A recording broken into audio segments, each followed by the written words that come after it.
Praise the lord. ಎಲ್ಲರಿಗೂ ಕರ್ತನ ನಾಮದಲ್ಲಿ ನಾನು ವಂದಿಸ್ತೇನೆ. ಈ ಒಂದು ಸಮಯದಲ್ಲಿ ನಿಮ್ಮೆಲ್ಲರ ಮುಂದೆ ಬರಲಿಕ್ಕೆ ದೇವರು ಕೃಪೆಯನ್ನು ಕೊಟ್ಟಿದ್ದಾನೆ. ಒಂದು ವಾಕ್ಯವನ್ನು ಧ್ಯಾನ ಮಾಡಿಕೊಳ್ಳೋಣ.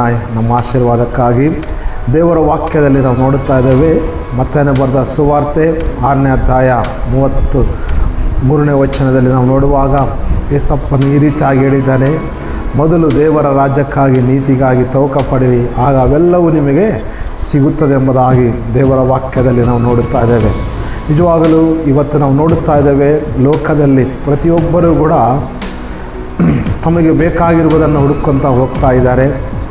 ಕೆಲವರು ಗಳಿಸ್ತಾ ಇದ್ದಾರೆ, ಕೆಲವರು ಗಳಿಸದೆ ಹೋಗ್ತಾ ಇದ್ದಾರೆ.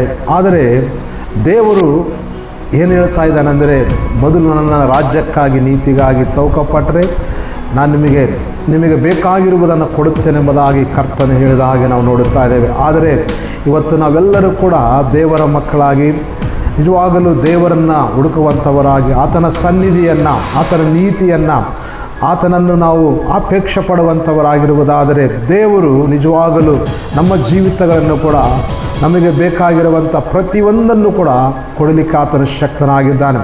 ಅದೇ ಮತ್ತೆ ಬರೆದ ಸುವಾರ್ತೆಯಲ್ಲಿ 6ನೇ ಅಧ್ಯಾಯದಲ್ಲಿ ನಾವು ನೋಡುತ್ತಾ ಇದ್ದೇವೆ, ನೀವು ಪಕ್ಷಿಗಳಿಗಿಂತ ಶ್ರೇಷ್ಠರಲ್ಲವೋ ಎಂಬುದಾಗಿ. ನಿಜವಾಗಲೂ ಕರ್ತನು ನಮ್ಮನ್ನು ಈ ಸೃಷ್ಟಿಯಲ್ಲಿ ಎಲ್ಲದಕ್ಕಿಂತಲೂ ಆತನು ತನ್ನ ಸ್ವರೂಪದಲ್ಲಿ ಮಾಡಿಕೊಂಡಿದ್ದಾನೆ. ನಮಗೆ ಬೇಕಾಗಿರುವುದನ್ನು ಕೊಡಲಿಕ್ಕೆ ಆತನು ಶಕ್ತನಾಗಿದ್ದಾನೆ. ಆದ್ದರಿಂದ ಈ ಒಂದು ಸಮಯದಲ್ಲಿ ಈ ಒಂದು ನನ್ನ ಮಾತುಗಳನ್ನು ಕೇಳ್ತಾ ಇರುವಂಥ ಪ್ರತಿಯೊಬ್ಬರೂ ಕೂಡ ಈ ಒಂದು ವಾಕ್ಯದಿಂದ ನಾವು ಉತ್ತೇಜನಗೊಂಡು ನಾವು ದೇವರ ಸನ್ನಿಧಿಯನ್ನು, ದೇವರ ರಾಜ್ಯವನ್ನು, ಆತನನ್ನು ಪ್ರೀತಿಸುವಂಥವರಾಗಿ ಮುಂದೆ ಸಾಗೋಣ. ದೇವರ ಆಶೀರ್ವಾದಗಳನ್ನು ಪಡ್ಕೊಳ್ಳೋಣ. ಆಮೇಲೆ